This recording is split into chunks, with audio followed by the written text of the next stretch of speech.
The biggest takeaway is that I thought that I was practicing or implementing a lot of Agile principles at work, but I realized that there is always a level of stagnation that the team reaches. It's a comfort zone, and you think that you're doing good and you just want to continue doing what you're doing. But what I learned from this experience was that it's always good to try and push the limits, because unless you do that, you will not be able to achieve higher results. So I'm going back very energized after talking to the people here, because I got to learn about a lot of new techniques, a lot of new processes that these people are using across a different range of industries. So it was a very good learning experience for me.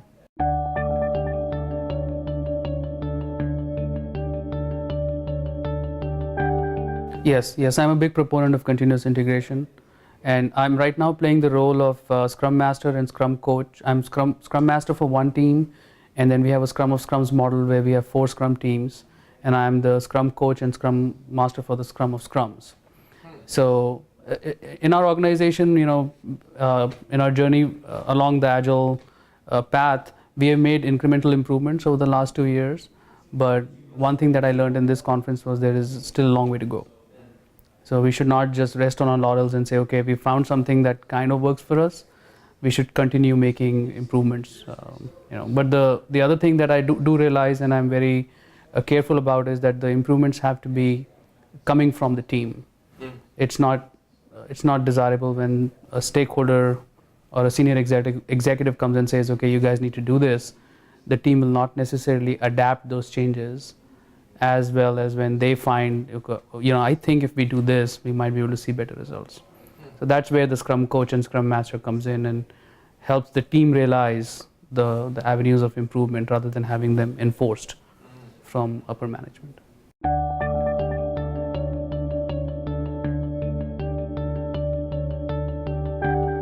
So one of the things that surprised me was the techniques that people are using for retrospectives across distributed teams. We have a large distributed team at Hyderabad, and our primary team here is in Lake Forest. And we've been doing retrospectives across the distributed teams over remote, conference calls and live meetings, and we thought we were doing a decent job. But then when I attended the session yesterday and I came to know about these techniques that people are using, innovation games, and there's a new model that I learned about turning the tables. And I thought that would be extremely valuable to go and try back in my organization. So that, some of those things were very good surprises. And I also learned a lot from sessions that Eluan Falco and his group of guys did. They have, very, very interesting ways of looking at things. And a lot of these things might not necessarily apply to every organization, but I just feel that there are the underlying skills and techniques that can be catered to your specific industry. But it's the skill and just the introduction to that skill that I thought was a very good learning from this conference.